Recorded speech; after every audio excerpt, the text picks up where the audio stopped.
I'm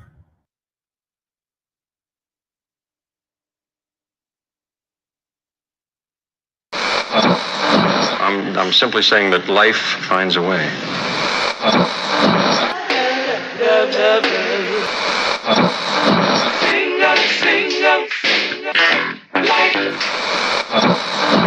All right, people, write something on the board. Let's spell it.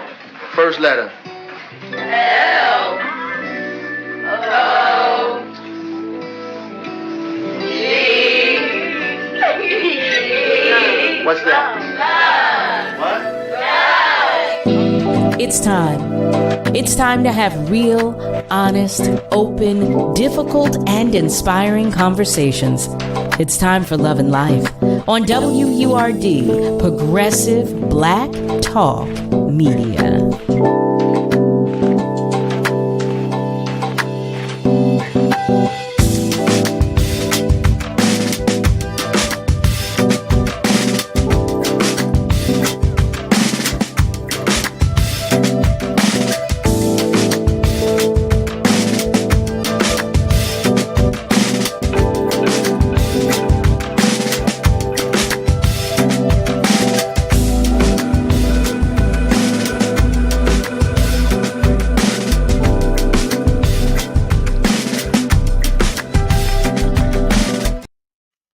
Well, hello there, family. Hello and welcome to Love and Life right here on WURD, Progressive Black Talk Media, on air and online at wordradio.com. Hey there. I am your host, Carol Riddick, and I am joined by the one and only Miss Kayla J.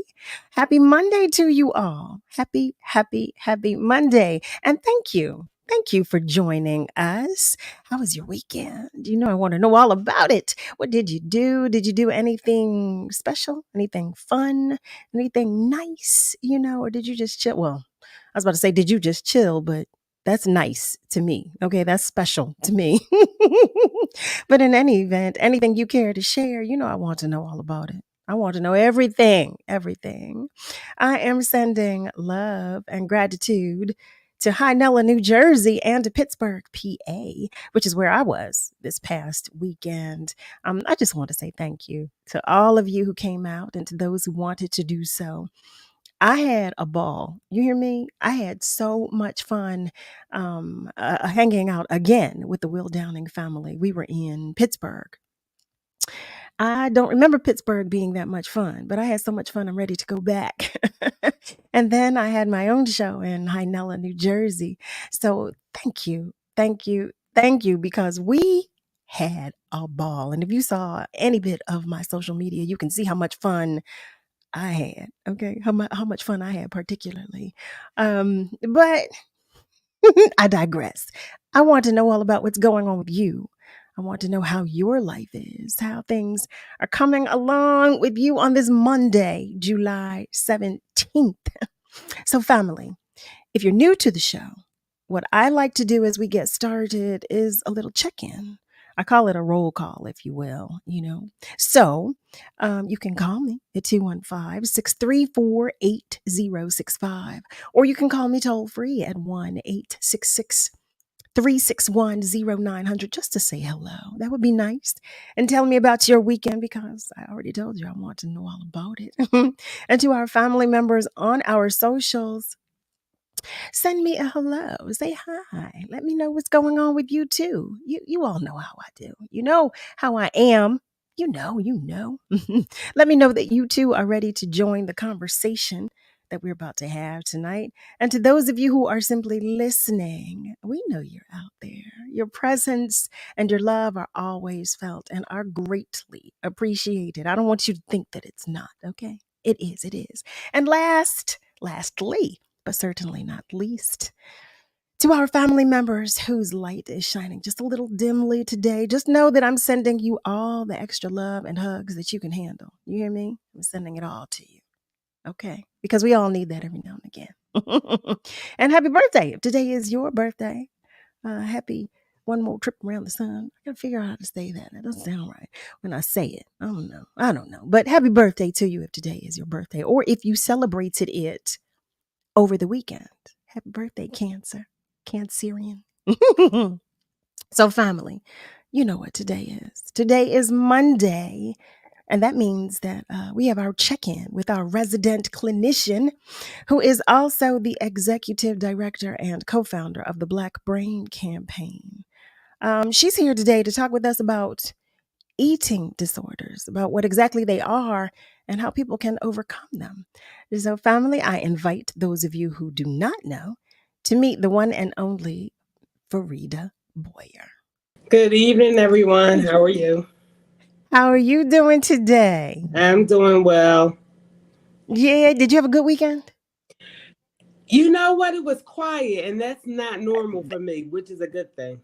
I was about to say that sounds like a great weekend to Yes, yes. me. I take the quiet anytime. I have my little Alexa set. All I have to say, I say, I need to relax, and the meditation music begins. I love it. Right? I love it. Yes, yes. It's important. That Mm-hmm. wind down, right? We Just talk to about not it have all the anything time. on your schedule, like, it's just an amazing thing. Yeah. Right. We talk about it all the time about, shutting out, shutting down, and all of that good stuff. So, Agreed. happy for you. Yeah. So, since the hour goes by so quickly, and you know how I am, I'm chatty patty, and I will talk to you, okay? But I really want to begin this conversation, and because I too want to know about eating disorders, it just sounds so simply put when we say eating disorder. But what exactly is an eating disorder? So I spoke to the executive director, and one of the things that I shared with him is just about clinicians and our specialties. And because I am not so, I'm a clinician, I treat everybody. So I'm not as well versed in the eating disorders. What I did was I asked if we could have a guest who I know is one of my clinicians. Yes. She's not able to attend today, but she is able to attend next week to talk more about eating disorders. So, but what I do know, there are different types of eating disorders, and it can impact you in different ways. Some people eat too much. Some people are eating not enough. They binge eat. And a lot of it has to do with, one, it could be self-esteem issues. Two, it could be you know, your body's image. Like, you're not feeling good about your body. Am I not looking good? So these are the things that can cause you, some of the things that can cause you to have some of the eating disorders. A lot of it has to do with your body image, and how you feel about yourself and your self-worth. Self-esteem, that plays such a big part in so many of the things that we talk about, so many of the challenges that we all have and face. That plays such a big part. And what I've noticed is, even in, when you talk about the Black community, a lot of us are overweight. That's an eating disorder. Like, we're eating to self-soothe. And a lot of times when you think about when you're having an experience and you're not feeling good, the food is comfort for you. So yeah. Why you always telling my business, Rita? Why you always telling my business? I'm a comfort food eater. I'm that girl. So and think about, when you're eating what you like, how does it make you feel? Yep, it is a quick fix. It is, because I'm extremely happy when I'm eating what I like, but then I'm not so happy when I think about it afterward. Like, Exactly. after I come right back down. So you think about all the emotional things that come along with it. So there even clinics, and the young lady that I asked to come to be a part of it, because she works at one of the clinics here in the area, and they specialize in eating disorder, where people go away for some time to combat those disorders that they have, or the symptoms that they have related to eating disorders. So, and this, I may be mixing apples with oranges as I oftentimes do, but Mm-hmm. I've been seeing these ads a lot with these waist trainers. Mm-hmm. Mm-hmm. I have been unable to really, and now y'all listen, I'm sharing my very own opinion, okay? So if anyone becomes upset, just direct it to me and I overstand. I overstand. But I do not understand the desire to I can't, I don't even have anything that looks like the shape that some of these women aspire to be, but it can't possibly be healthy. I've seen some photos and videos, and what is, I don't even have anything in my house that resembles it, but their waist is like cinched, Mm-hmm. so that can't, Mm-hmm. that can't possibly be healthy.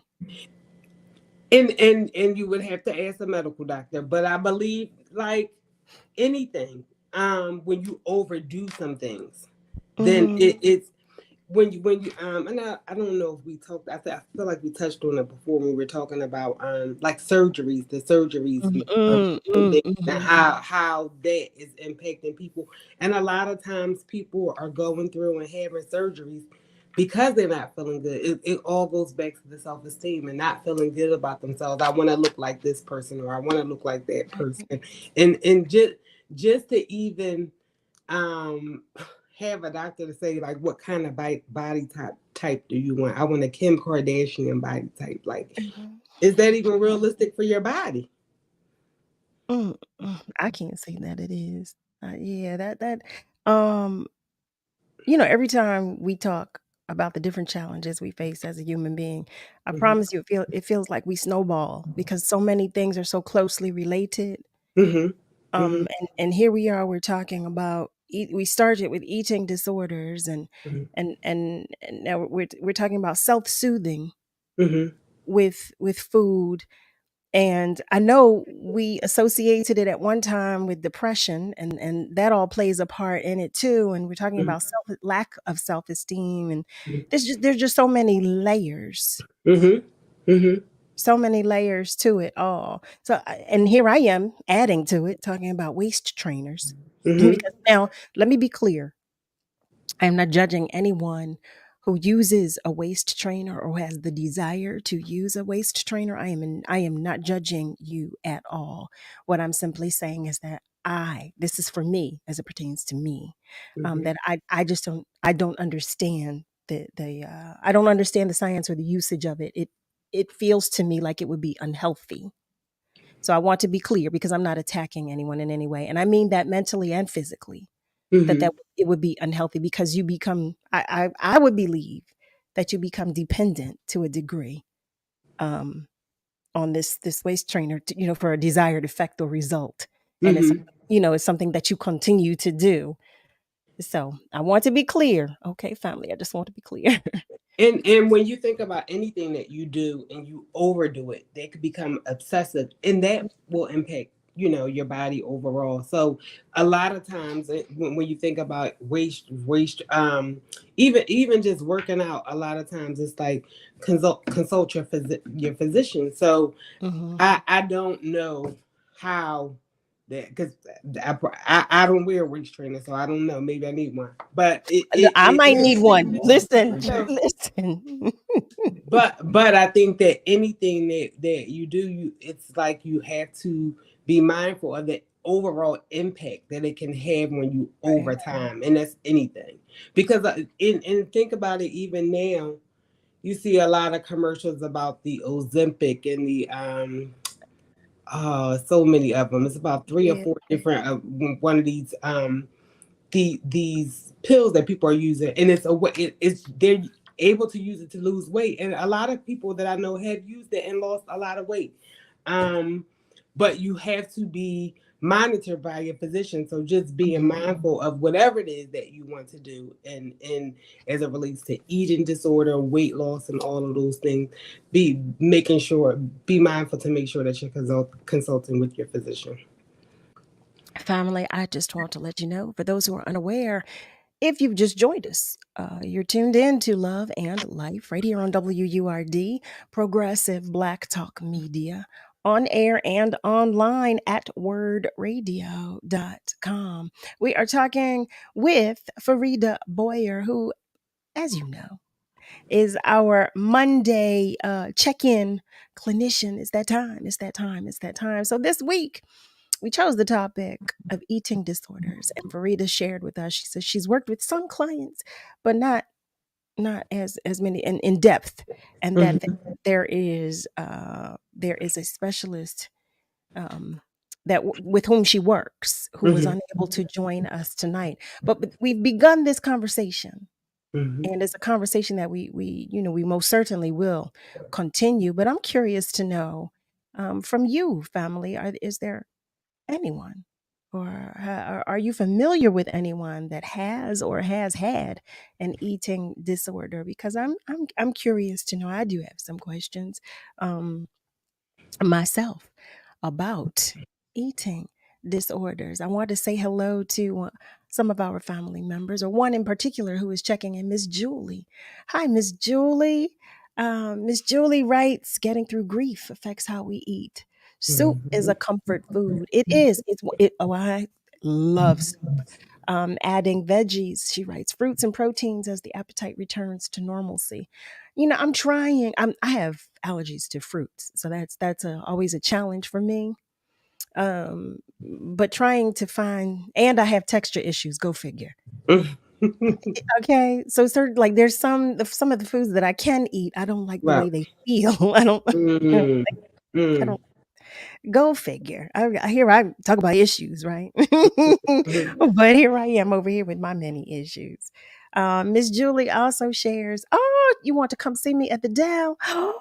Miss Julie. Oh my goodness. She writes, seniors need carpools and van pools. Okay, we're going to talk about that, Miss Julie. We'll talk about that. But I love that, stating that soup is a comfort food. I was looking, I love chicken noodle soup. I'll buy it. I'll make it. I love chicken noodle soup. But I was experimenting, making different types of soup as well, because that's one of my biggest comfort foods. But you got to be careful. Like you were saying, you have to be careful with everything that you do. Every single thing that you do, even though soup is a comfort food for me, you got to be careful with the ingredients that you put in it. The Or if you sodium, buy them, yes. I mean, and I know it applies to everything in life. We definitely have to be mindful and careful of everything. But look, I'm tired. I'm tired, y'all. I'm tired. So, family, I want to know too. I opened Pandora's box with the waist trainer. If there is anyone who does use one, I want to know. I want to know, just because I don't want anybody mad at me. And I definitely, and I'm, I share the opinion that I have because I'm uneducated about them. I don't know. So I want to know if there are any of you that does use one, and how often.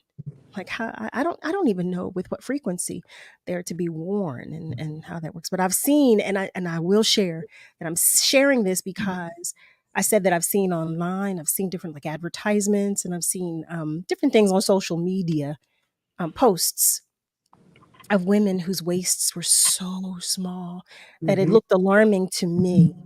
And I just want to know more about it. But at the core of it all, we're talking about eating disorders today. That's where the conversation started. And leave it to me. Y'all know how I am. Leave it to me to go veer off and talk about something else. But that's what we do. We talk about everything here, as you know. As you know, excuse me. I don't know what that is. A little frog in my throat. Get it out. Get it out. But in any event, I'm curious to know, with the experience that you have had, Farida, with some of the clients and patients that you've seen, the are there different types of eating disorder, or is it? There are different types of eating disorders, and one, like some of the most prevalent ones that we see, like I said, one is just overeating, binge eating, just eating excessively. Then you have people who are anorexic, and those are the people that are really thin, they may vomit after eating. They don't only want to eat a certain amount of calories. You have people that are bulimic. Those are the most common ones that you hear about most of the time. And again, with anything, when it becomes a problem, it's important to go seek help. If you find yourself you're eating and it's like, okay, I'm stuffed or I'm overeating, and I'm using these methods or tactics to get rid of the food that I'm eating, it's probably because you need to seek help. And that's the most important thing that we need to know about it.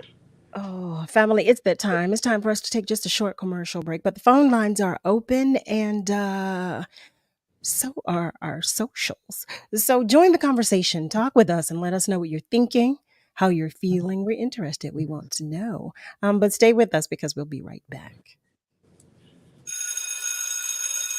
What's up, Philly? It's Solomon Jones. Don't look now, but back to school is just around the corner. How will that work for you? Did your child's education plan work for you last year? Were safety issues, bullying, and persistent health concerns working together to make your child or grandchild's life miserable? Maybe it's time to consider Commonwealth Charter Academy. They know how schools should work. Commonwealth Charter Academy, or CCA, has a 21-year track record of providing a flexible, stable, online education in the comfort of your home. Enroll today at ccaeducate.me. Here are some benefits that could work for your family. 1, a world-class, flexible, customizable education streamed directly to your home at no cost to you. 2, laptops, headphones, high-speed internet access, and learning materials all provided at no cost to you. Join the more than 4,200 students from Philly who already attend CCA. Enroll for the fall at ccaeducate.me. Trust me, they know how school should work. Hey, WURD family,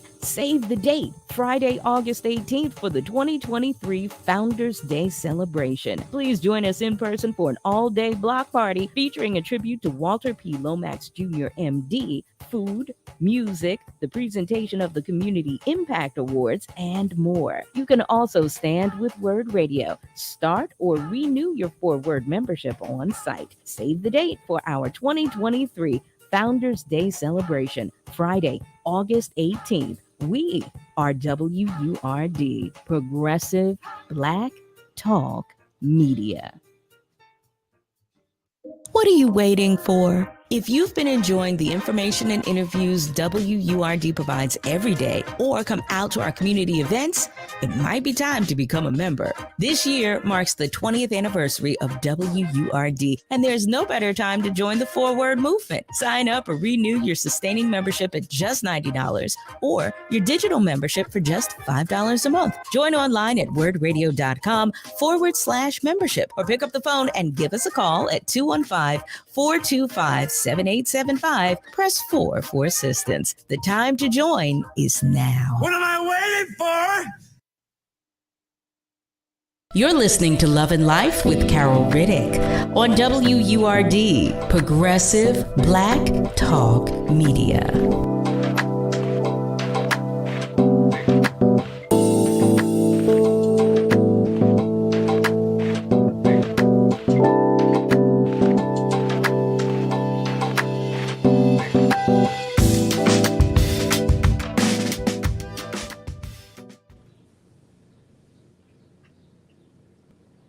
Hey there, family. Welcome back. You're tuned in to Love and Life on WURD, Progressive Black Talk Media, on air and online at wordradio.com. So we are talking about eating disorders tonight.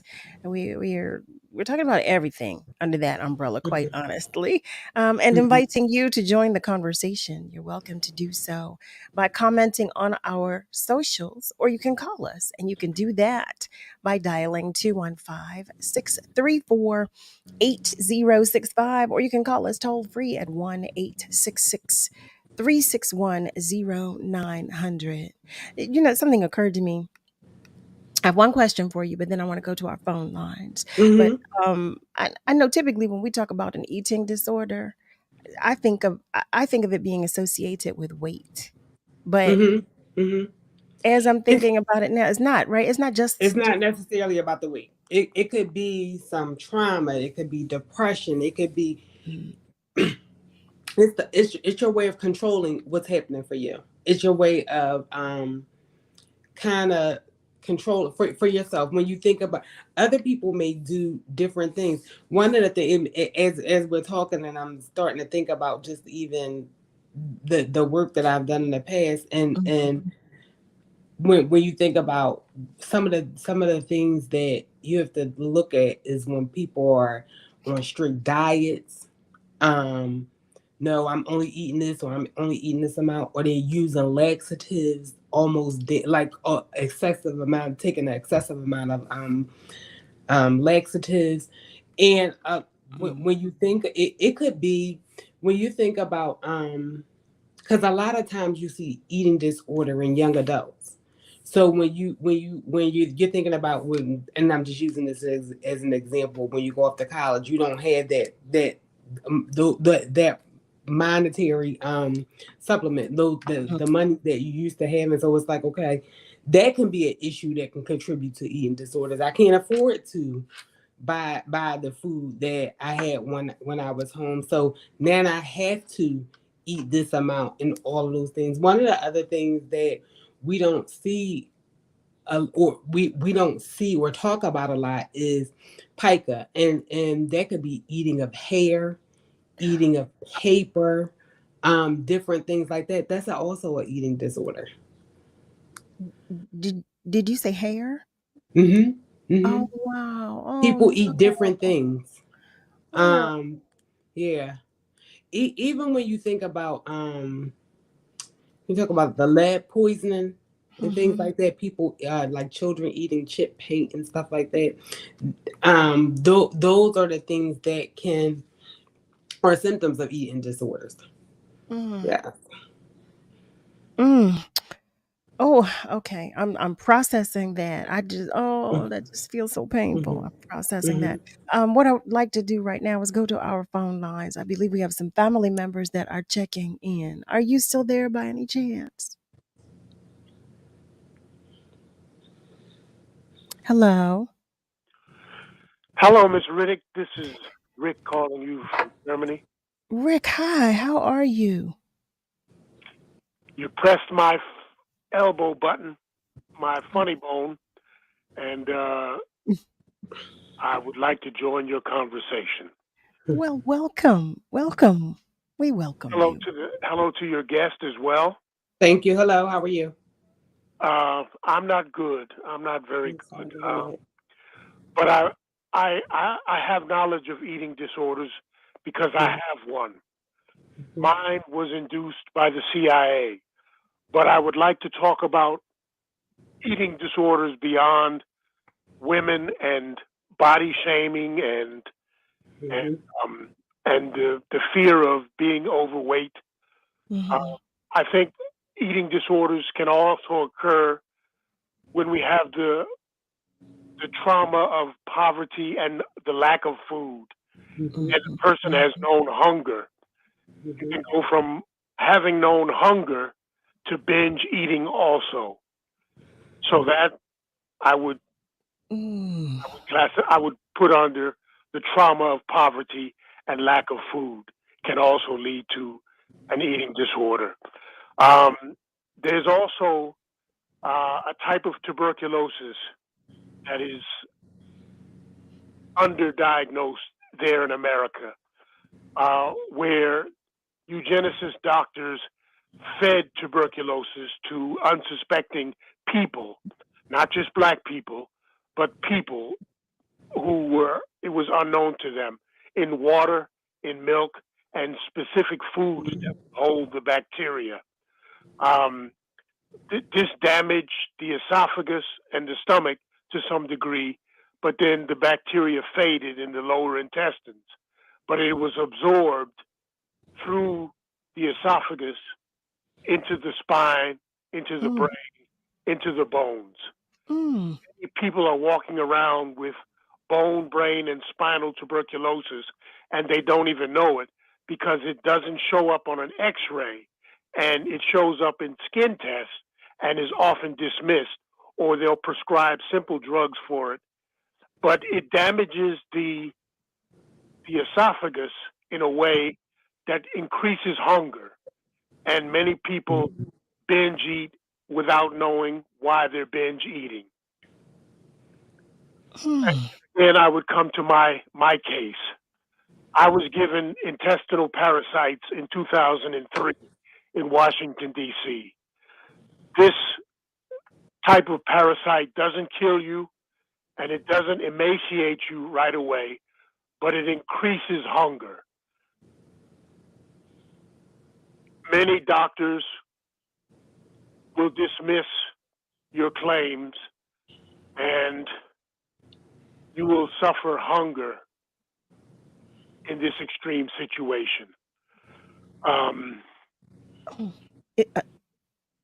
A constant desire to eat. An almost constant desire to eat, and a strong desire for meat in my case. In the case of intestinal parasites, this particular parasite, which I call CIA fish, it breeds a strong desire for meat because the parasite craves meat, but it can't digest meat, just like most human beings have a hard time digesting meat. If you don't mind me asking, how has that impacted your life overall? Let me tell you, if I didn't have the wife and the girlfriend that I had for the last 30 years, I'd be a dead man in Washington, D.C. at one of the homeless shelters.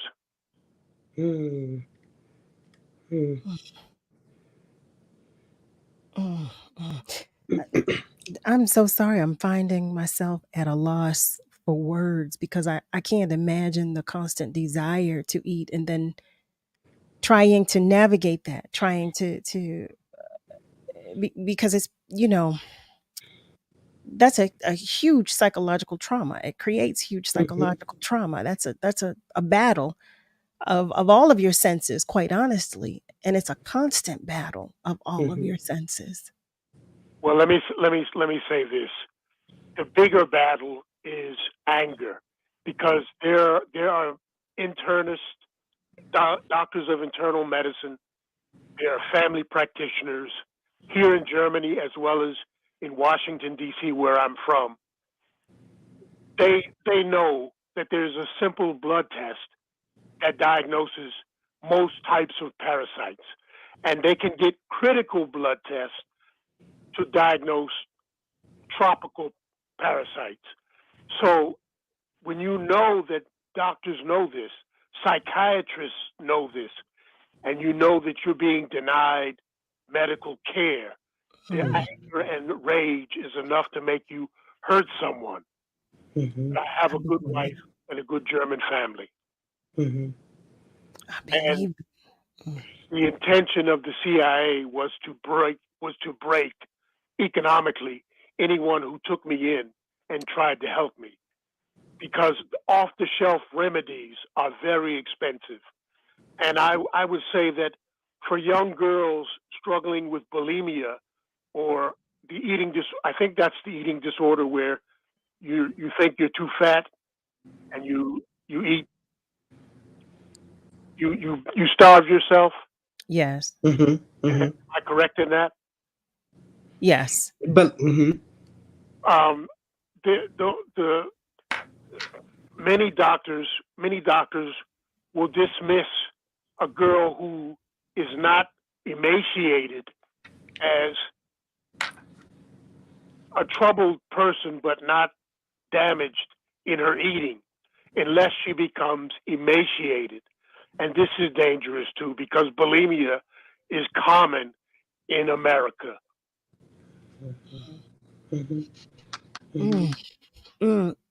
I was looking at statistics on that, and you're absolutely right. I did not know it was as common as it is. Quite honestly, I thought, I've heard of it, and I heard of it a lot more when I was younger. So I thought it was something that was disappearing or going, well, not, I don't want to say disappearing, for lack of a better way of saying it. I thought that that it wasn't as high a statistic or as Mhm. common now And as it once was, but that's not the case. and that's what happens with a lot of these disorders. We think that they are the numbers are decreasing. It's just we're not talking about it. And Mhm. just, kudos to you for even having a conversation about it, because just like the man called, we don't know how many people it's impacting, and if people don't have a voice to even speak about, this is what I'm experiencing, and that impacts their esteem as well. That makes them feel depressed, because I'm feeling alone in this process. Nobody understands what I'm experiencing. So then you go back into that shell, and then things like that can spiral out of control. So when you think about the eating disorders at large, it's not really about the food. It's more about the depression, the trauma, the anxiety, all those other symptoms. And people are just finding it. It's no different from being a drug addict or alcoholic. It's just the way that people learn to cope with the symptoms that they're feeling at the time. Mm. I would add to that.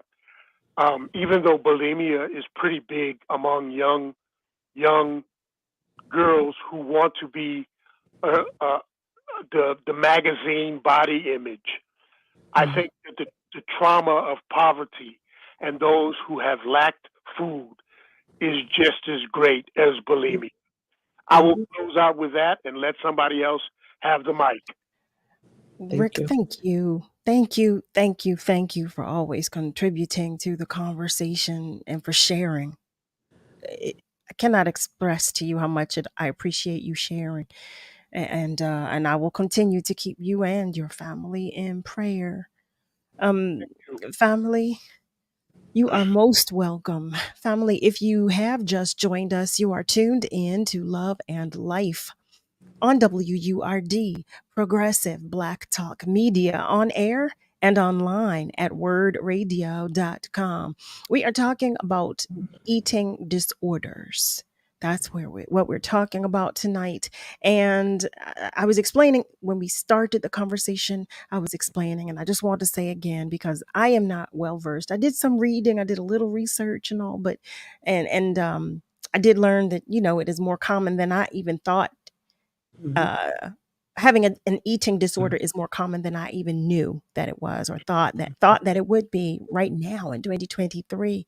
But as we're talking about it, my perspective is widening, and I'm gaining even more uh, uh, um, of an education about it. And that's the purpose. That's what we're here to do. That's what we do. That's why we talk about these things here on Love and Life, because I'm hopeful that I too will be educated. I tell y'all all the time, I don't know everything. So I'm Mhm. hopeful that I too will be educated, and that you as well, if it's something with which you're unfamiliar. But just some of the stories that I have read, some of the visuals that I have seen have been chilling, and they hurt. They really hurt, Mhm. because you can see that's pain. And then listening to Rick talk about navigating, I mean, that's psychological. That's just, all of your senses fighting at once, because that's got to be a huge psychological battle, Mhm. dealing with the physical of what he's dealing with. And kudos to your wife.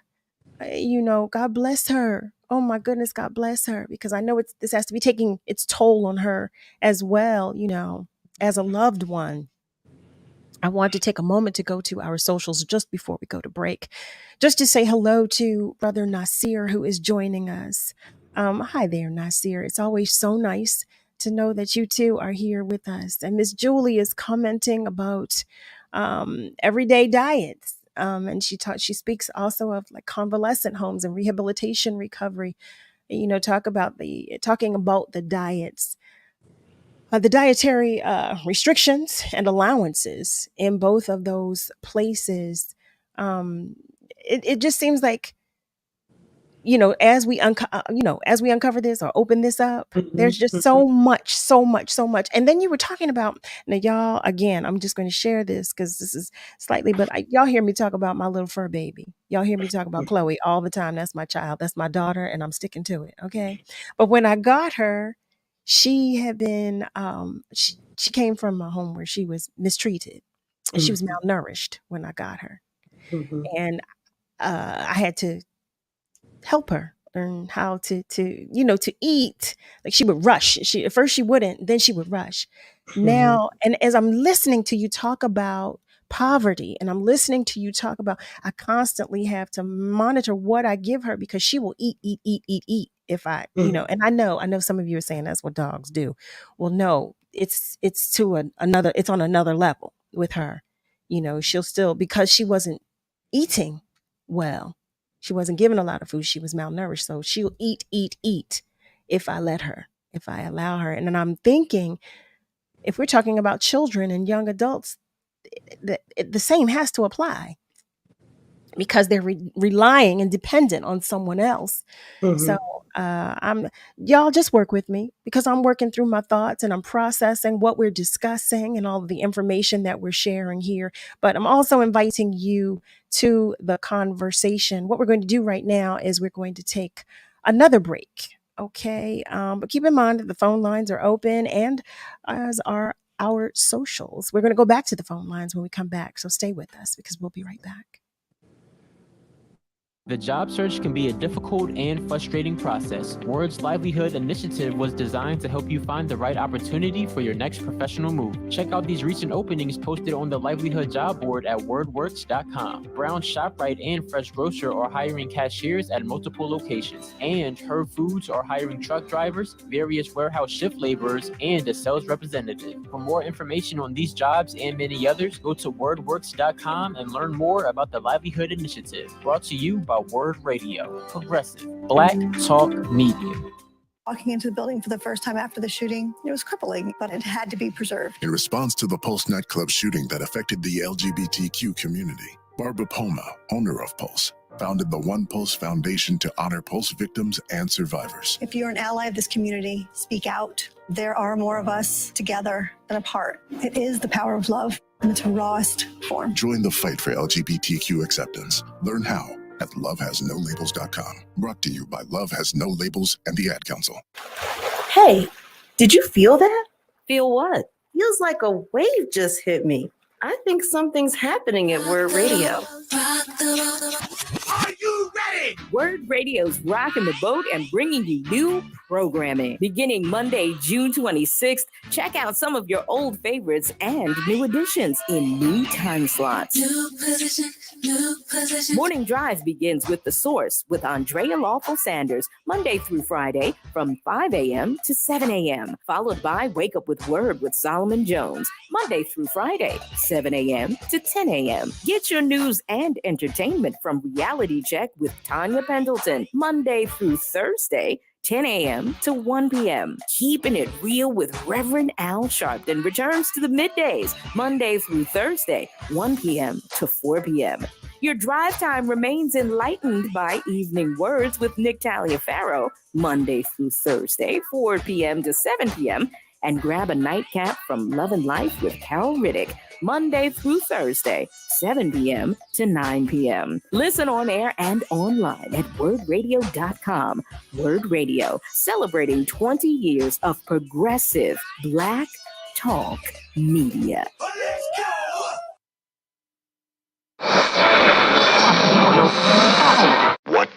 is love? You're listening to Love and Life on WURD, progressive Black talk media. I think I know what love is.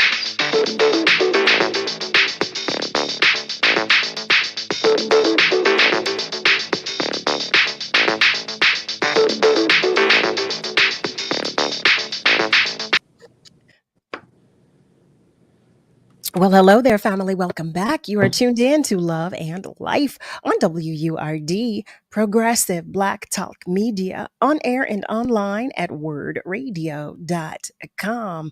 So tonight we're talking about eating disorders. We're talking about eating disorders with our resident clinician, Miss FARIDA Boyer. You know that's what we do on Mondays. You know that's what we do. And I just want to keep reminding you that this is a topic about which I know absolutely nothing. So this is an education for me as well as for those of you who are unfamiliar. And I'm asking for those of you who have any experience with eating disorders to share, please, because you know, I tell you all the time, I'm completely transparent. So you don't have to worry about being transparent. That's what we do. That's how we get through things together. That's how we help one another. We talk about things. That's what we do. That's what we do, y'all. To that note, on that note, I just want to take a moment to go to our socials and recognize that Kat D'Ambrosio is joining us. Hi there, Kat. Hello. As is Melissa Gamble. Hello. Thank you for joining us as well. We're going to go back to our phone lines for a moment. I believe another one of our family members is waiting to join the conversation. Are you still there?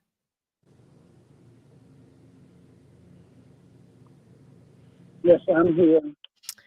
Hi, Ron. Yes, let me get back to you. Hi, ma'am. How you doing?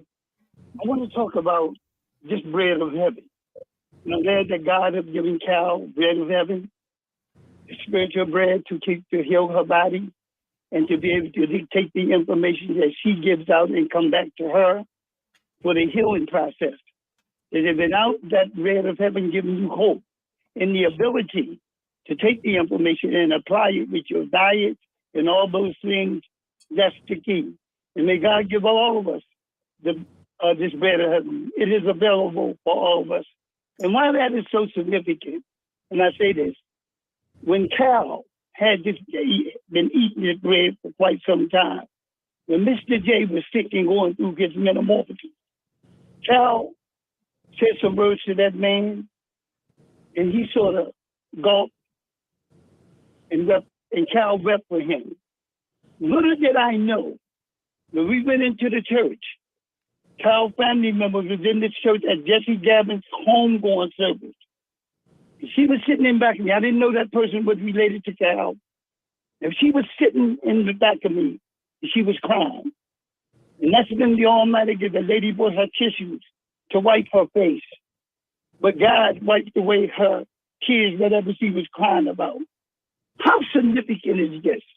And I say to everyone, hopefully, whenever things go wrong, I mean, they're not going wrong, I hope that the one on Most High make you cry. There is a cleanser. God give us dominion, this body. I'm in my age. I have pretty good genes. And I've mentioned to Cal and others who were listening, I suggested to Cal that she would consider to eat those almonds. Those almonds, those fresh almonds, does wonder for men and either women. It cleans that colon. Meditation, that's the healing process. You can control your diet with information. The information the lady's giving out tonight, try that. And let me say this to you, beloveds, because without the almond, this is not over religious, this is a spiritual uplifting. Without the spiritual belief, then it will be sort of difficult. That's why this is very important. And continue, and I'm glad what I said in that church about Cal, what I said up in that church, the family know me and know what I am about. It was meant to be. To hear that. The tears of caring and the information that you give, Cal, and the information you give, man. It's all about heal thyself and your words and things you do can begin to make a difference in someone else's life. Thank you, Cal, for representing who the least of these, that you minister to them with your kindness and your politeness. If everyone would do something like that, not being the parents, sometimes that's all that they need is someone to care for them and to treat them with dignity. Thank you. Ron, thank you. Thank you for always joining the conversation and sharing positivity.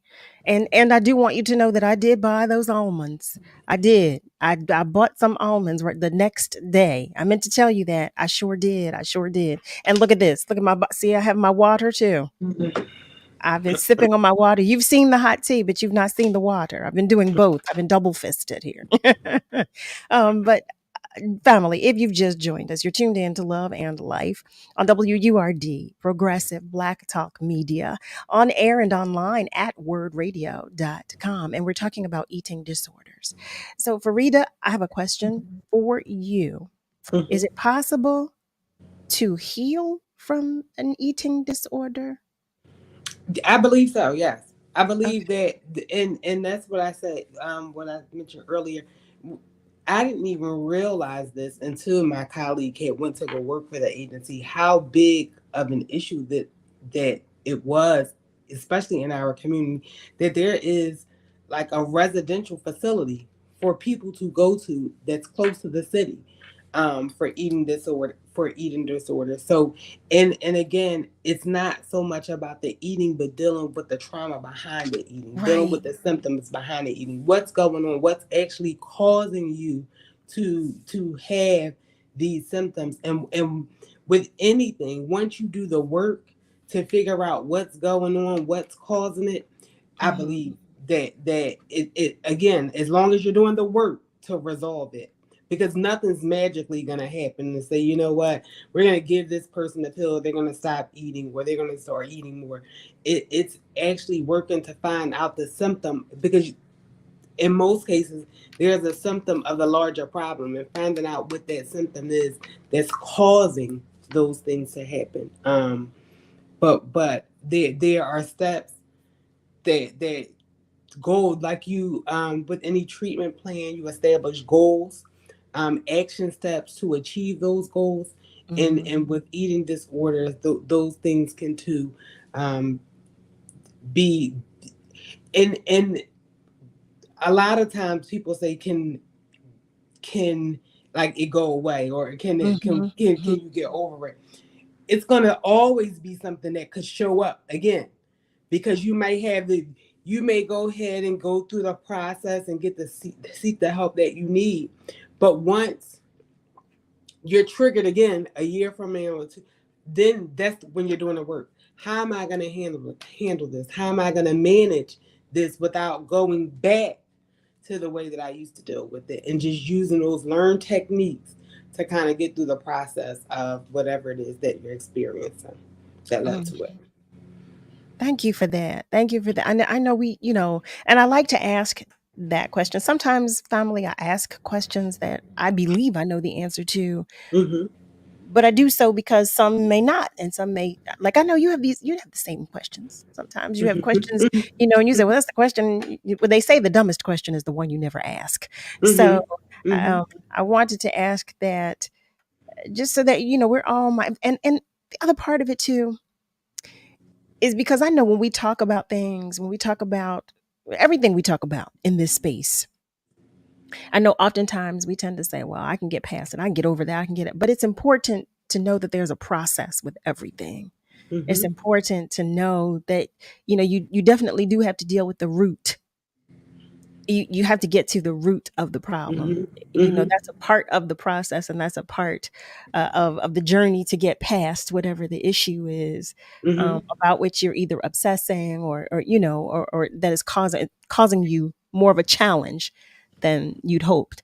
So thank you for that explanation. I just want to be clear for those of our family members that joined us later in the show. Farida was sharing with us that although she does have clients and patients that she's seen that have had eating disorders, she has a specialist that works specifically in that area who was unable to join us tonight. So this conversation is going to continue because I know I have more questions and that I didn't want to ask, you specifically for that reason. And I'm sure some of our family members have questions too, or comments that they would like to share. But you know what? I'm glad that we started the conversation. I'm glad that one of the things I want to share is because Rick that was in Germany mentioned his support system, and I just want to say, like, everyone needs to have a support system, even if it's one person that you can just talk to share your experience with anything. It's especially like something with eating disorders, like have a person that you can find and a person that you can trust in, because what tends to happen is if something impacts me, it's not just impacting me, it's impacting my whole entire family, because I am a part of this system.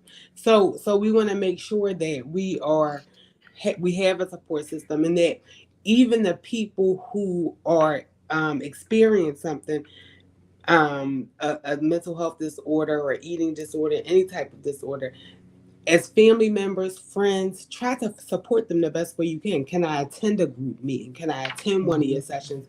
One, because you want to find out what's going on and how you can be a resource to that person. So I would encourage you to do just that. Before we go to break, I was going to ask you if there is a hotline of which you are aware, or a support center of which you are aware. There is an agency, and I would have to get the name of it. Like I said, I did ask the Taylor, who's a therapist, to come on next week to see if so, because she actually works at the agency. She has a wealth of knowledge in it, and I try to.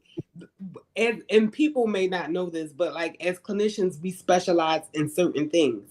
And even when I had Dr. Foster on, she's a psychiatrist. She specializes in medicine. So I can answer some of the things because we're well versed in a lot of different things. But when there's specific areas, I like to bring those people on, so then they have the knowledge and understanding and can provide that information to the audience. And thank you so much for sharing Dr. Foster with us too in your stead, because it was an awesome conversation. Family, okay, so what we're going to do, we're going to go to commercial break because it is that time. Thank you so much, Farida, for joining us. As always, you know, I love our Mondays. I love our Monday catch-ups. And I'm looking forward to talking with you next week. Family, stay with us because you're going to meet our next guest who has an exciting and amazing story to share with us. Stay with us, okay? Because we'll be right back. Thank you. I'm Philadelphia Sheriff Rochelle Bilal. The Philadelphia Sheriff's Office wants you to be our next deputy sheriff. We provide the training, and you will receive a starting salary with full benefits at $51,000 for an entry-level position, or you can make up to $66,000 with experience. If you're 18 years or older, please apply online at phillysheriff.com until July the 30th. This is the story of a very special woman. In a matter of seconds, she turned herself into a great mathematician or an entrepreneur. Her knowledge was limitless and still is. She could also make monsters disappear, especially those that lurked in the shadows under the bed. Once, this woman put back together a teenage girl's broken heart, which had been shattered in 1,000 pieces, just by giving her a bear hug. She masqueraded as a regular person at work, but as a superhero at home. Everyone knows her as Gabriella. I still call her Mom. Your hero needs you now, and AARP is here to help. Find the care guides you need to help, complete with tips and resources at aarp.org/caregiving. A public service announcement brought to you by AARP and the Ad Council. Need a minute? Take a breath and breathe in positivity. Here are words of joy and empowerment from WURD Radio.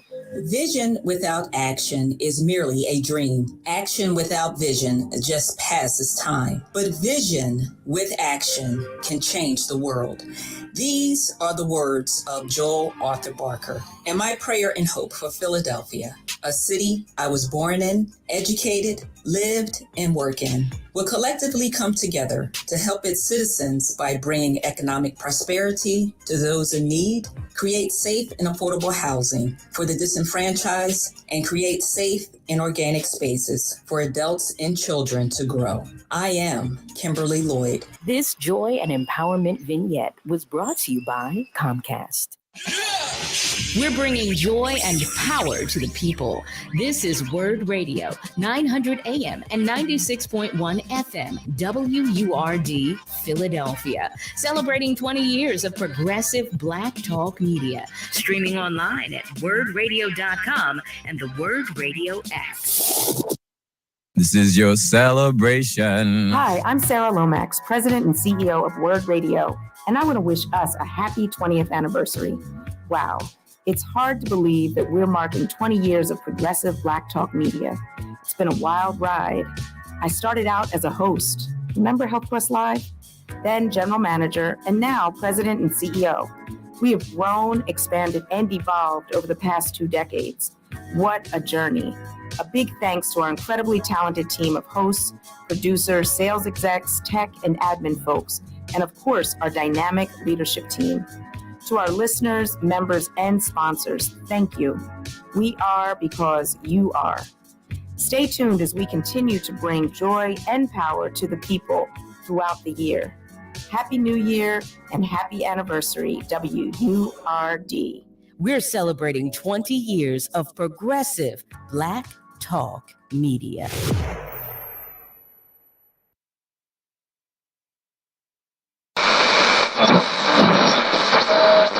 Let me tell you something, and don't you ever forget it. Success is nothing without someone you love to share it with. You're listening to Love and Life with Carol Riddick on WURD, Progressive Black Talk Media.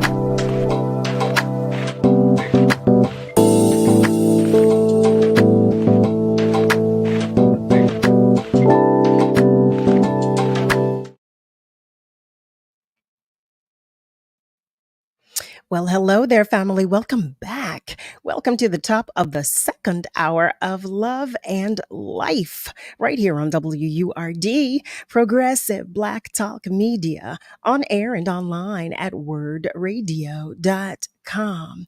So we just had a very interesting first hour talking with our resident clinician, Mrs. FARIDA Boyer, about eating disorders.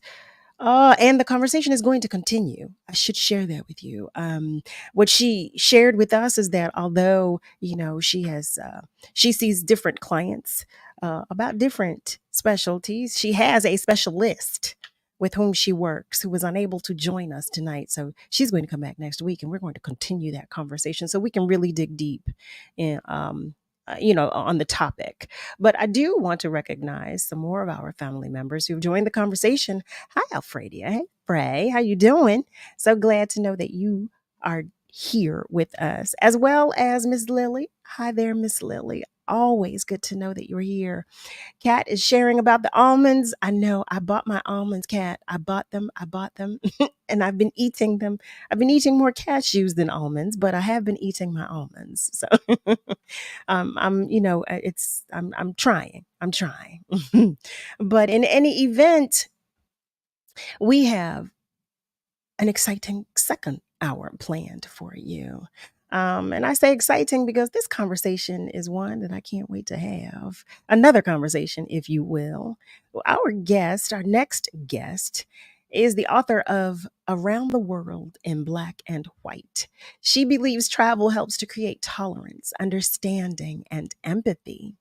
She is here to talk with us about some of the experiences she's had being in an interracial marriage, and she'll share about the journey she and her family had while exploring the world. Imagine taking a year off to travel through Asia, North America, Europe, and Africa with both your newborn, your husband, and your 10-year-old.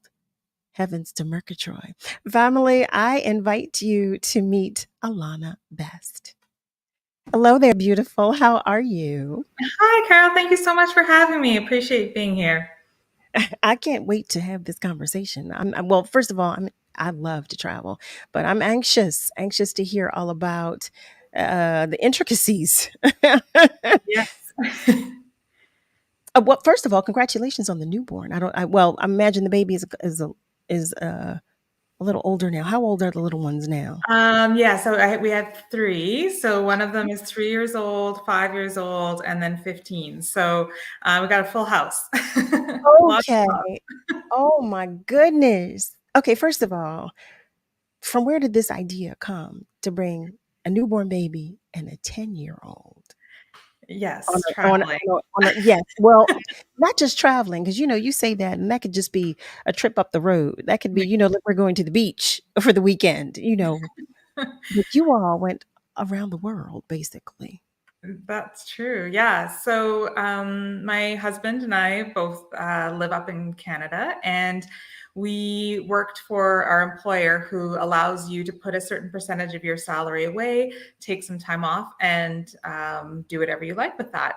So we had, these dreams of when we moved in together. We thought, okay, we're going to, split the rent, split the bills. We can take off a percentage of our salary. We're still doing well.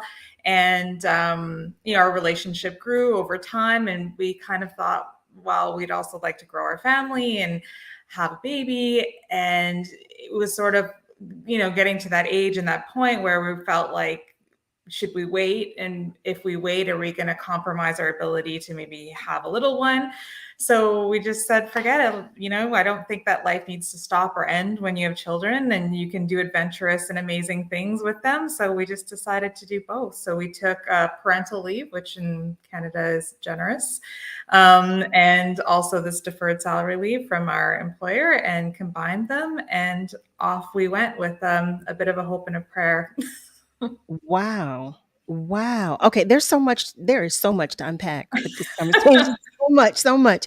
And I'm going to tell you already, as some of you already know, I'm going to be all over the place because I have so many questions. I'm curious to know about the travel with your children, but I'm so curious to know about your relationship. So how long have you two been married? When we went on the trip, we'd been together for say about 4 years or so, 4 or 5 years. Yeah. Wow. So as an interracial couple, do you, I'm curious to know, in 2023 even, what you deal with from both sides, from all Yeah. over, not just in the United States, but how you were seen as a couple as you traveled around the world. Yeah, so maybe I'll set a little bit of context. Our year of travel happened in 2018, so it was a few years ago. Though I don't know much would change now. To be honest, we still travel and we still encounter kind of similar situations, but things have changed and things have happened since 2018, as we all know. Right. So yeah, but there is a lot, and there is a lot mixed in with interracial couple traveling, and also just what my partner experiences being a Black man and traveling around. Sure. So I think, quite frankly, we're treated very differently. The way the world looks at me versus looks at him, the way the assumptions that are made, the way that we're treated, from, small micro things, like, a waiter meeting you or a host meeting you at a Michelin star restaurant, and, they see me, their eyes open, they're very kind, they're very warm, their voice elevates a little bit. When they see him, they're not rude, but like, their eyes squint a little bit, the voice gets a little bit flatter. It's not as warm and welcoming, to much more overt things, pointing and laughing and being followed around, museums, stores, all of that sort of thing happens all over the place. And I think one of the reasons I was so inspired to write the book was, I don't, as a white person, in North America, I really didn't realize the extent to which it happens every day and all the time. And I got a, firsthand intensive exposure to that, traveling with somebody of color over the course of a year. So really took that in all of its forms, from, the small things to the large things. Like, obviously, airport securities took 56 flights over the year. I can say without a shadow of a doubt that he is racially profiled, for sure. I know I know full and well that he was, which is why I'm bursting here with so many questions about the journey. Mhm. And okay, so at the time, and I keep saying it like it's 2023, but at the time, this is 2018, and you had your little ones too. How much more protective of your babies did you have to be while traveling the world? Because I can only imagine, if we're talking about racial bias with your husband and they're looking at the blended, looking at you all, the optics alone, that they probably weren't as warm to your children as well.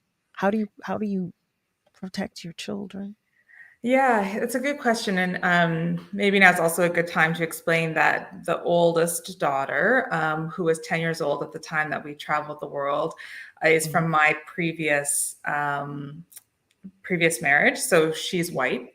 Mhm. And then we have two half Black children. So a boy and a girl. The boy was traveling with us, and then my husband. So we have, a mix in our blended interracial family. And it was, yeah, it's very difficult. I think there's, a lot of people wanted to take pictures with my husband. They wanted to take pictures with my child. They wanted to touch him. They wanted to touch his hair. They want to touch his skin. They want to see what the result of an interracial couple's children look like and are. So it feels a bit invasive. Mhm. And sometimes it's really positive, and it's curiosity and it's interest and it's kindness, but sometimes it feels, like you're a bit of a show Mhm. walking around. Mhm. So you just kind of have to be really careful. Like, you've got this baby that you're traveling with, which most people don't necessarily do. And there's lots of wonderful benefits of that. I think motherhood is a bit of a universal thing. People are very kind to you as a mother. I think they relate to you in a different way other than just another tourist. But then there's also this interest and curiosity, which sometimes is positive and sometimes is negative. And you think you just have your radar on all the time about people approaching you, talking to you, wanting to touch them, wanting to ask questions, wanting to take photos. And I think most importantly, I walked away from the experience feeling like in the longitude of their lives, I will have to protect them in different ways. Mhm. So my oldest daughter is part of the LGBTQ2S plus community. I have a son now who's the middle one, who's half Black and also is diagnosed with autism, and then a young Black daughter. So the messages that I talk to them about, what I'm going to need to protect them, to be a part of their life, to support them and give them the tools that they need, and how the world will see them, treat them, and vice versa, how they will interact with the world. I have to be on my game. I have to learn. I have to grow. I have to understand to better equip them as a mother in this world. Oh my goodness. I will say kudos to you and your husband for expanding, for showing your children the world. That's the greatest gift. I mean, in real time, for not, you know, just kudos to the both of you for that. I am telling, it's so funny. I'm thinking of this as we're talking because I have 1 million questions about everything. And as you see, family, everything is trying to come out at the same time. I want to know about the book. I want to know about the babies. I want to know about, your marriage. I want to know about, the optics of everything from the perspective, from what you saw. What you encountered. There's just so much, Alana. So, family, bear with me because I'm trying to get back down to level it out. But I am like, ah, right now. But I would like you to tell us a little about the book. Share with us. So the book was never envisioned when we first started to travel. I just wanted to travel with my partner because I thought it was an invaluable experience for both us as a couple, for us as a family to grow, create good memories, see the world.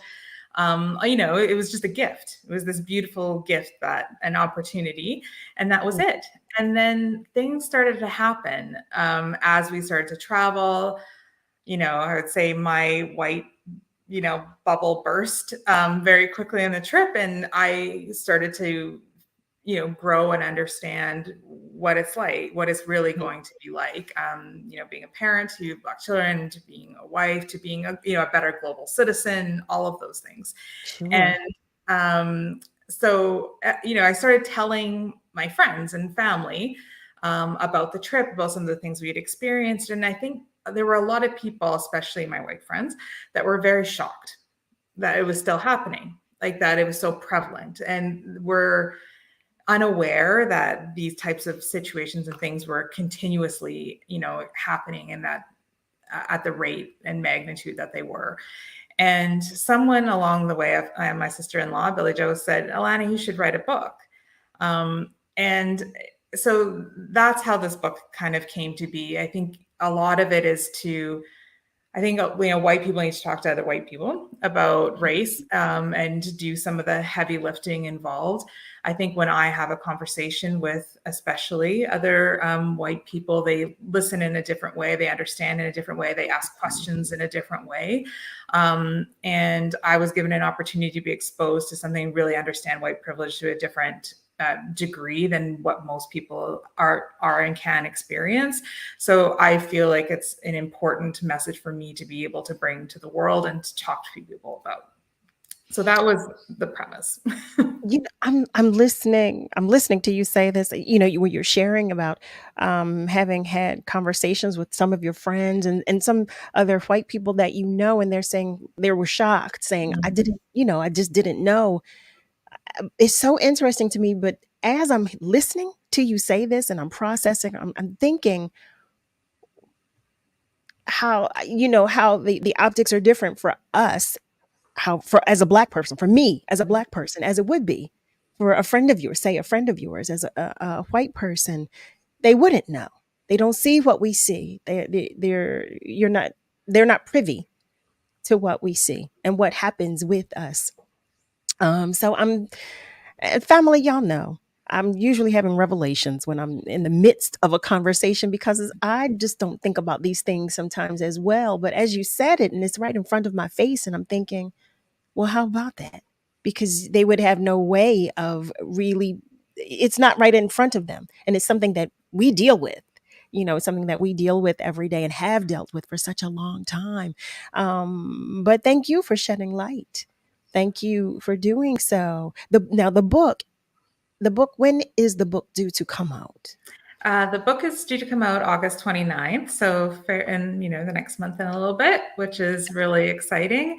And it is, there is a definite tone and conversation about race and interracial couple, a blended family, traveling, but it is also about travel and wanderlust and all of the beautiful things that this world has to offer, and parenting and traveling and all the funny, hilarious, and horrible moments that happen as a result of deciding to travel with a newborn and a 10-year-old. So it is, fun and lighthearted, and then serious. And, it's about life, which is complicated, which is all of that. and fun and beautiful. That's right. Right, and funny, and it's all of that. But you two really wanted to do something, okay? I can't get over it, taking a newborn and a 10-year-old around the world. You didn't just say, no, we're going to go to the beach. You really know, around the world. So let me ask, if you don't mind sharing, from where did you start? Where were you living when you started? And are you two still living in the same, area or same place now after having taken your journey? Thanks for the question. Yeah, so we're in Victoria, British Columbia, Canada. So on the west coast of Canada, sort of right up north from Seattle. And that's where we started our journey. I actually thought throughout the year I would fall in love with somewhere else and maybe try and uproot us and go somewhere else. There's a lot of beauty and wonderful places out in this world. But it actually sort of did the opposite. It kind of grounded me in wanting to really be in this I think we're very fortunate to live where we are. It's a beautiful, wonderful place to be. And so we came back here, and I think we're planning on staying here at least, for the time being, but we'll never stop exploring and never stop adventuring, and who knows what will come in the future. I'm curious to know, did your husband contribute in any way to the book, or was it specifically from your perspective and sight? Yeah, so I did do it from my perspective. I think Yeah, it's a delicate, sensitive thing, obviously, for a white person to be talking about race. Mhm. And so for me, I had to talk about it. I'm not a race expert. I am a white person talking about it from a white person's perspective. So it will, it will have all those biases involved. And it's more meant for me to talk about my understanding of how I saw it in the white privilege that I learned and understood. He did read all of it. I also got a sensitivity read done. He wrote a note to the author at the very end. So he's got a chapter in the very end that he talks about how that experience changed him, changed his life, how it contributed to him. And also Dr. June Francis, who works at Simon Fraser University and as an anti-racism expert, wrote the foreword to the book. So there is some different perspective within, kind of bookended it a little bit for me. That is awesome.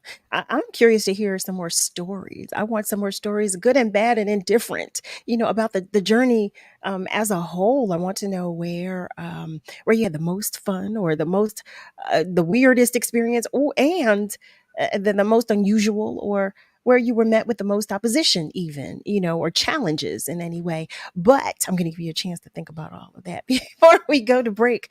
Family, we're going to take just a short break, but know that we are coming back. The phone lines are open. Feel free to comment on our socials as well. And I'll do my best to read your comments when we come back. So stay with us, okay? Because we will be right back. Are you ready to train for a career beyond the ordinary? Orleans Technical College in Northeast Philadelphia can help you get there. At Orleans Tech, we offer hands-on training and diploma programs in high-demand fields like air conditioning, refrigeration and heating, building maintenance, carpentry, plumbing and heating, and residential and commercial electricity, plus our brand new healthcare program, Clinical Medical Assistant. Start your dream career. Call us at 215-728-4700 or visit our website at orleanstech.edu. What are you waiting for? If you've been enjoying the information and interviews WURD provides every day, or come out to our community events, it might be time to become a member. This year marks the 20th anniversary of WURD, and there's no better time to join the forward movement. Sign up or renew your sustaining membership at just $90, or your digital membership for just $5 a month. Join online at wordradio.com/membership, or pick up the phone and give us a call at 215-425-7875. Press 4 for assistance. The time to join is now. What am I waiting for? This is the story of a very special woman. In a matter of seconds, she turned herself into a great mathematician or an entrepreneur. Her knowledge was limitless and still is.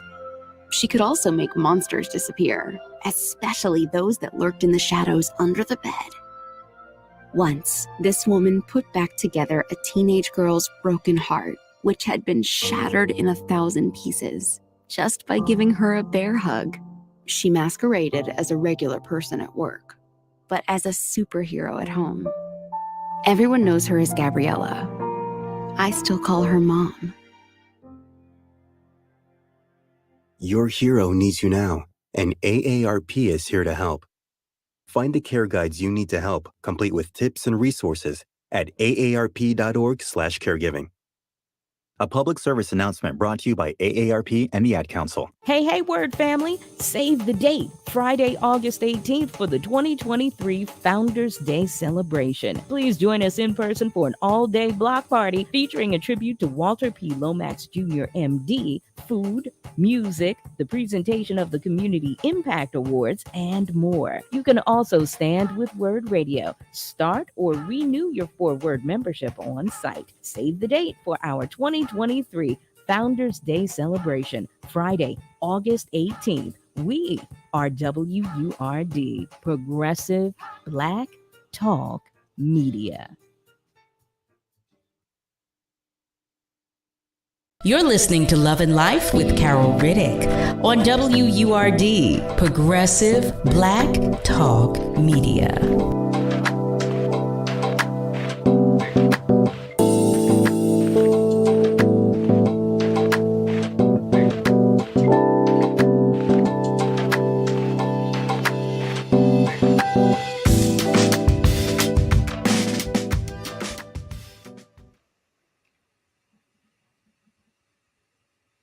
Well, hello there, family. We are back. Welcome back. You are tuned in to Love and Life on WURD, Progressive Black Talk Media, on air and online at wordradio.com.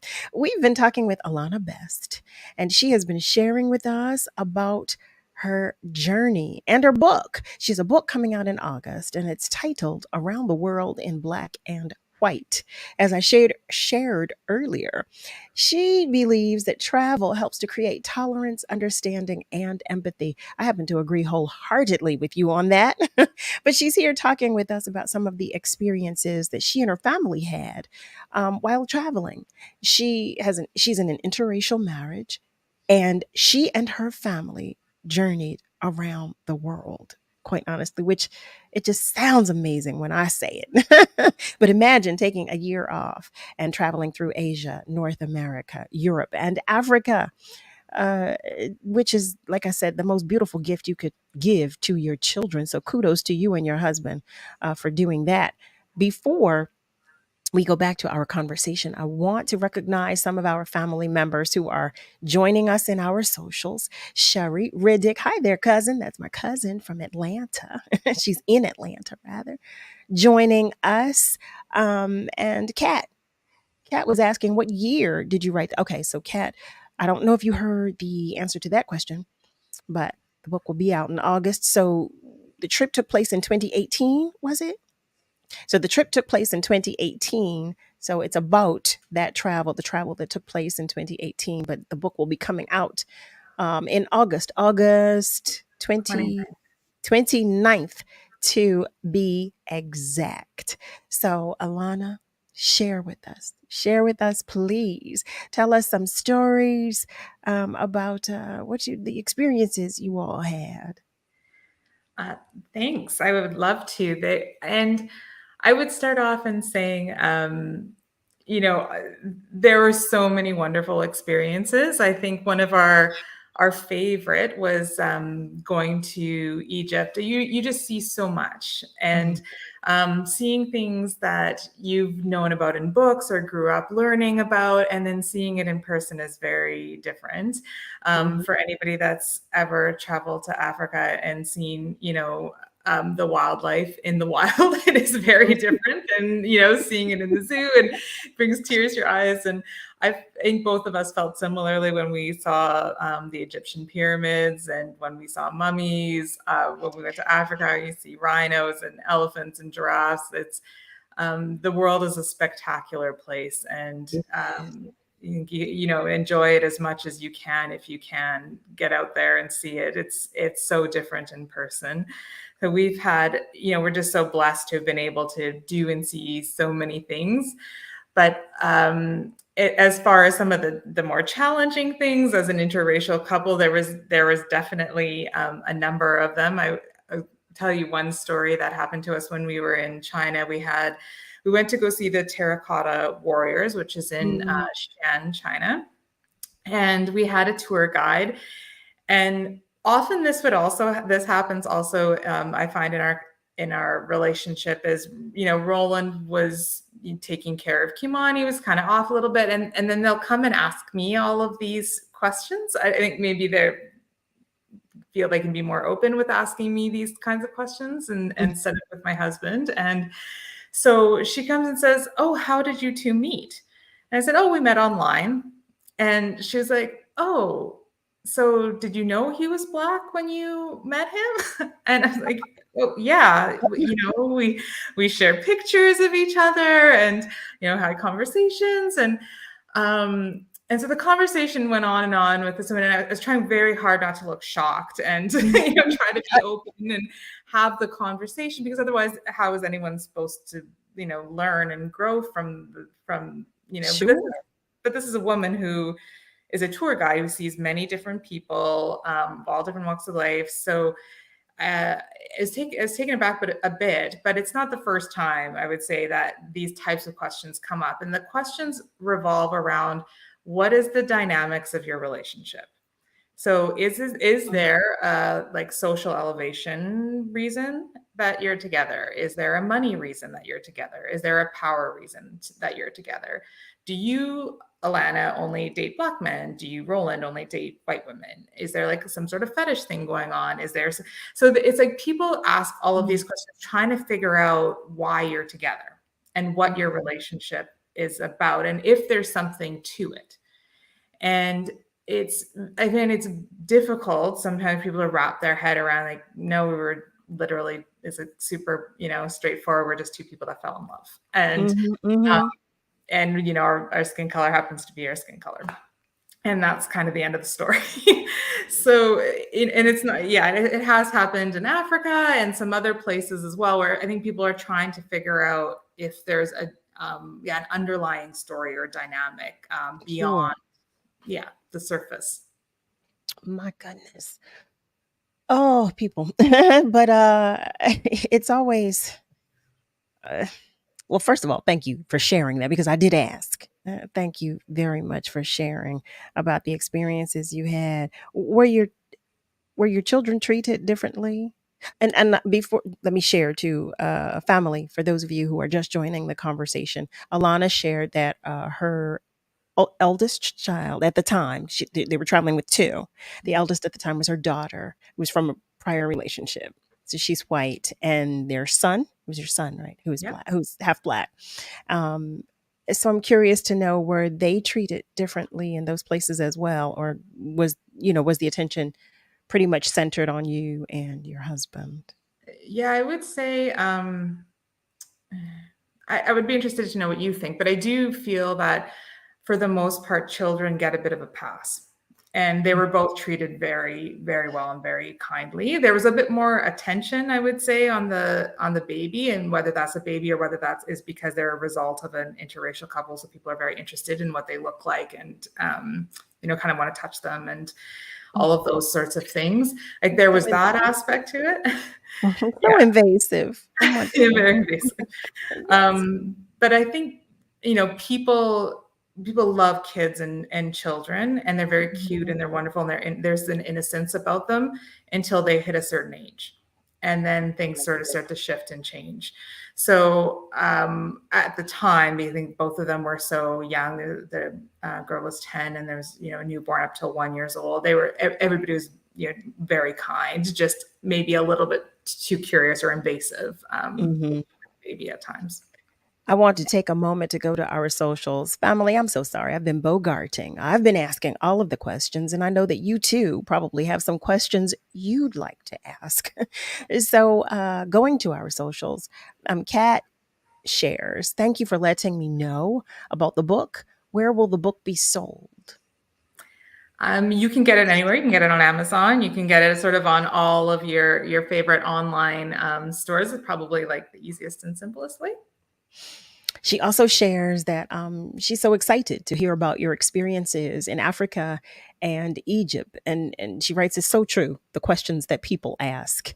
Miss Lily shares, wow, that is just unbelievable what you and your family had to experience. And Miss Julie asks, are you and your family on the 49th parallel? She writes that she just read of the geographics. There's a historic international boundary, an invisible line. It's tangible and concrete. I don't know the answer to that question. I'm sorry. I don't want to lie about it. we are far north. I don't know. We're in Canada. I don't know. Let me just, I don't know. So it's just, what it's, again, I just want to say kudos to you and your husband for even thinking to do this. Like I said, it's the best gift you could give to your children, to show them the world. And I always say God is he's the first artist. He is the greatest artist whose artwork you will ever see, and I love his artwork. I talk about it every day, all day, every day, because I just so happen to think the world too is such a beautiful, interesting place. But to be able to expose a child to that's a wealth of knowledge on so many levels. And they were exposed to so many different cultures, and that too was interesting. How did you pick the places that you visited? Why were they your choices? It is they are hard choices, and I would say that it is something that I had never realized, understood, or thought about prior to traveling with my husband. Is you do think about the places that you visit differently. So Mm-hmm. for me, I have a privilege of being able to go wherever I want to, and likely will be treated very well everywhere I go for the most part, except for, in some places, perhaps being a Mm-hmm. woman might be, impacted or affected. But for the most part, I don't have to think about it. Right. And so traveling with Roland is a bit different in that respect. Like, we do think about where we go and how we will be treated individually and as a couple, and the exposure our children will have. At the time, they were fairly young, but as they get older, they understand more and more about how the world is looking at us and treating us and our family in a different way. So at the time, we sort of chose the places that we wanted, that were most interesting to us, that we wanted to go to, that were a bit, further away from us. Mm-hmm. So we kind of did it based on the time of the year, the weather, where we could go, where that sort of made sense. So we want to see more. Like, we did not go to South America, but I just actually got back from a trip from Peru, and we thought, well, we're in America, we can probably go to, more of the United States. We can probably get down to Mexico and go down to South America on smaller trips. But we wanted to, go to Asia and really spend some, quality time and spend a chunk of time there, spend a chunk of time in Europe while we could, and really try to do that well. And a little bit of time in Africa as well. So that makes sense. So, of the places that you visited, is there a place that the two of you have decided we're not going back there? Yeah, I'll be honest and say China was tough. Really? Yeah, it was really. I think that's where the most overt racism was. Like, I would say, our experience, the things happened all over the place, and Mhm. and being somewhere for 2 or 3 weeks, I don't want to paint a brush at the whole country Mhm. necessarily, but we did have a tougher time, definitely in China. People pointing and laughing, a lot of attention, a lot of comments, a lot of pictures, a lot of kind of just invasive, what we would consider to be quite rude, and racist behavior. And then we went down to California, and it had been a long time since that we felt like we totally fit in, where we could walk around, we weren't a show, nobody was staring at us, but that doesn't mean that there's no problems in California. Right. Yeah. Right. But it was just less Yes, obvious. But that's right. did you say they were pointing at you, staring, taking photos? Yeah, there are a lot of requests for pictures, and some of them I had a hard time at the beginning. So I wasn't sure if the pictures were of curiosity and kindness and, like, interested. Like, I don't believe they see a lot of Black people there, or interracial couples for that matter, let alone, a biracial baby. So, but I think as time progressed, it was like, instinctually when something is positive or negative. It's all of the expressions in their face, but some of them are quite blatant, like pointing and laughing at Roland. And What quite if they're laugh at? What is? Yeah, at one point, Roland did go and speak to a group of them who were pointing and laughing at them, and the story is reflected in the book, and probably a better way than I'm going to be able to tell now. But he did go up and talk to them and sort of say, like, like, they basically, like, how incredibly hurtful and rude it is, and how would they feel if they came to Canada, and they're considered a people of color, right? They're Asian, and how would you feel if you were treated in that way if you came to where we live? And so it had this conversation with these people. Eventually, they did stop. Eventually, they did apologize, but it was a very intense moment.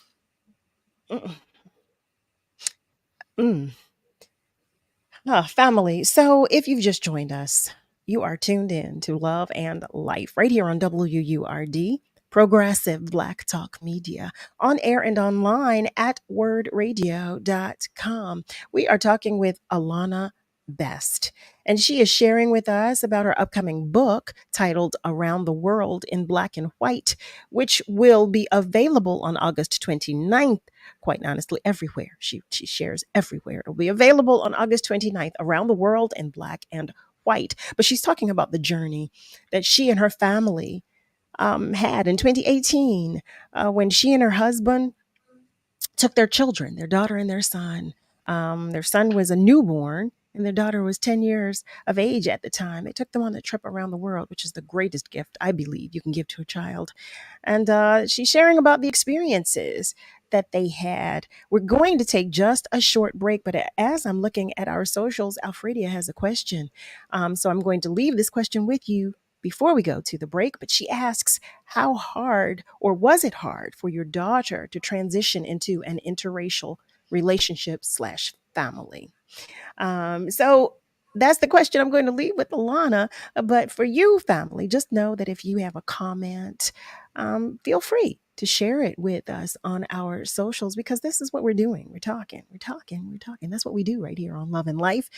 And you can also call us if you care to do so. You can do that by dialing 215-634-8065, or you can call us toll free at 1-866-361-0900. Whatever you do, though, stay with us because we will be right back. How was your drive to school? Let me tell you, I had to get my iced coffee first. I just can't seem to put it down. My favorite rapper just announced a tour. My phone was buzzing like crazy. I'm so excited. I had to text all my friends right then to talk about it. Then someone started calling me and... Let's try that again. I turned my phone off right away. I never drive distracted. Visit StopTextStopWrecks.org. A message brought to you by the National Highway Traffic Safety Administration, Project Yellow Light, and the Ad Council. Stay connected on the go with the new and improved WURD Radio app. Search WURD Radio in your app store. Stream every show with increased clarity. Easily access WURD TV, EcoWord, and Livelihood. Start or renew your 4-word membership and buy WURD swag. Remember, Black Media Matters. Get the new and improved WURD Radio app today. Available on Google Play and the Apple App Store. Hey, son. How are you feeling? I'm fine, Pops. What's on your mind? I can't explain it. Navigating without a compass, eyes waiting, started to wonder. Metamorphosis, the loss of who you thought you was. When your kid can't find the language, help them find the lyrics. Listen to the Sound It Out album and get tips and tools to start a conversation at sounditouttogether.org. Brought to you by Ad Council and Pivotal Ventures. Hey, did you feel that? Feel what? Feels like a wave just hit me. I think something's happening at WURD Radio. Are you ready? WURD Radio's rocking the boat and bringing you new programming. Beginning Monday, June 26th, check out some of your old favorites and new additions in new time slots. New position. Morning Drive begins with The Source with Andrea Lawful Sanders, Monday through Friday from 5 a.m. to 7 a.m., followed by Wake Up with WURD with Solomon Jones, Monday through Friday, 7 a.m. to 10 a.m. Get your news and entertainment from Reality Check with Tanya Pendleton, Monday through Thursday, 10 a.m. to 1 p.m. Keeping it real with Reverend Al Sharpton returns to the middays, Monday through Thursday, 1 p.m. to 4 p.m. Your drive time remains enlightened by Evening Words with Nick Taliaferro, Monday through Thursday, 4 p.m. to 7 p.m. And grab a nightcap from Love and Life with Carol Riddick, Monday through Thursday, 7 p.m. to 9 p.m. Listen on air and online at wordradio.com. WURD Radio, celebrating 20 years of progressive Black talk media.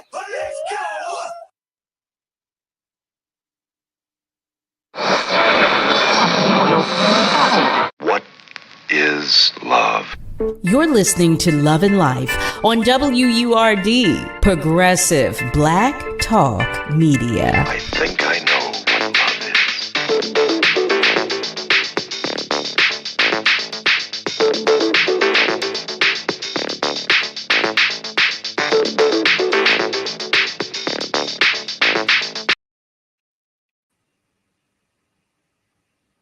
Hey there, family. Welcome back. You are tuned in to Love and Life right here on WURD, Progressive Black Talk Media, on air and online at wordradio.com. So here I am over here doing 1,000,001 things when I should just concentrate on the one. I did not multitask very well in the last few minutes. But in any event, because I'm looking at the time, I want to make sure I am mindful of the time we have left. And offline, Alana and I were talking about what we would talk about next. I want to be sure that we go back to Fredia's question because she asked about your daughter and how she fared transitioning or navigating an interracial relationship. Yeah, thanks for the question. Appreciate it. So Roland entered our lives when she was 5 years old. And at 5 years old, I think you don't quite understand the complexities of, or at least as a white girl, I don't think she understood the complexities of race yet at that point in time. So it was quite an easy transition. I think there's always been conversations where things we already had to navigate things. Like, for example, when Roland would pick her up from school and she'd be like, oh, my dad's here. So she didn't really, like, she's got her, she has her dad, but she just called them both dad. And teachers, kids were like confused and that's not your dad. And what are you talking about? So she, I think she became more conscious and then she started saying stepdad instead of dad or bonus dad instead of dad, just I think for comfort and ease for other people. So, and there was other moments, like, for example, we had gone to Africa together and we were at a resort and there was this kids club and my daughter really wanted to go. And she said, hey, can I go and join them? It sounds like a lot of fun. But then she saw that the only people that were in this club were Black. And she said, never mind, I don't want to go. And he said, well, why? What's wrong? Why don't you want to go? And she's like, well, I'm scared I'm going to be the only white person there. And I said, well, Joe, like, that's what Roland's life is every day in Canada. It's like he's in a lot of white spaces, often at work in the boardroom, right, places.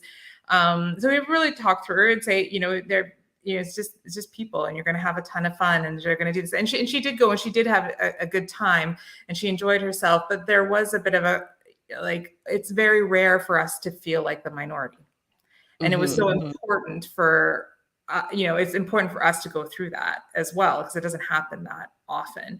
And to feel like, oh, I might feel othered, or I might feel different, or I'm, I'm conscious of my skin color, which doesn't happen that often. So those were some of the experiences my daughter's gone through in our. You know what? It just occurred to me something else that you shared. You said that your daughter, she's a part of the LGBTQIA plus community. Yes. When did you have the conversation, or did you? How did your knowledge of that come about? Yeah, she came and told me about that when she was 13, and 12, 13 years old she was, and she kind of was, we were just actually hanging out, and she just said, "Hey, Mom, I've got something to tell you," and I kind of made a joke about it. I was like, "Cool, whatever you do, you're not dating till you're 15." I was just sort of joking. Right. I was going to ask, like, how, because it's such a sensitive conversation. Like, I was going to ask, like, how did you navigate that? But it sounds like you handled it really well. But you guys seem to be handling a lot, because there's a lot to navigate when you're talking about an interracial relationship, and then we're adding another conversation to the mix. So, oh my goodness! So now you have 3 children now, because at the time when you were traveling, you two had just had the 2. Yes. So towards the end of the book, the next one is coming along. So that she's in there a little bit at the very end. So they 2 girls and a boy. Yeah. OMG. I just, I just want to congratulate the 2 of you again on exposing your children, sharing with your children, educating your children. As an interracial couple, I'm sure it can't be easy, And I know as a Black man, it's not easy for him. Just it's everything about, being in an interracial relationship has its complexities. So just kudos to the two of you on your union, and to raising your children and sharing with them about life, about different cultures, about the world, because this is a big world out here. It's a tremendously big world. So sharing with them about the world and the complexities of the world, about the differences in the world. What we do right here on Love and Life is talk about all of the complexities under both of those umbrellas of love and life. And what better conversation than this one to have? Family, I want to share again that Alana shared with us that her book titled Around the World in Black and White is coming out on August 29th. And she shared that it will be available everywhere. And in her book, tell us one more time, please, what we can look forward to in your book. Yeah, I think there's you can look forward to being inspired to live a full life, no matter what what your situation is and how you're living. I feel it will inspire wanderlust. It will inspire families with children to keep adventuring, keep exploring, to exposing your family and giving them the gift of travel, the insights that come from that. I also believe there is a strong narrative about interracial couples, blended families, biracial families, and the complexities that are involved in us navigating the world, and how we see the world and how the world sees us in a very different way. And really, it was kind of lay bare my naivety at the beginning, and assumptions and growth and change over the year, understanding white privilege and the complexities of race and the differences in the way the world sees my husband versus me. I'm looking forward to the book. I am looking forward to the book, August 29th. Family, it is that time. To God be the glory. As we wrap up tonight's episode, I extend my utmost gratitude to each and every one of you as you continue to support Love and Life. Just thank you so much from the bottom of my heart. I mean that with every fiber of my being. Thank you to all of our callers. Thank you, Rick, for sharing, for being as transparent as you always are. Ron, you as well, with your positivity. It's always appreciated. Thank you to our family members who contributed via our socials. Tim, don't think I didn't see you there. I saw you there. Special thanks to our guests, both FARIDA Boyer and Alana Best, for sharing your time, your energy, your space, your knowledge, and your attention with us. It's so greatly appreciated. Special thanks to the entire WURD family, especially Miss Kayla J and Niall Jax, for every single thing that you do. You hear me, y'all? Family, I want to remind you that we're all in this together. We are all in this together. I can't say it enough. So be good to you, but please be good to those around you. Y'all have a great rest of your night, and be sure to join me Monday through Thursday, 7 till 9 p.m. Eastern Time, for another edition of Love and Life on WURD, Progressive Black Talk Media. Have a good night, y'all.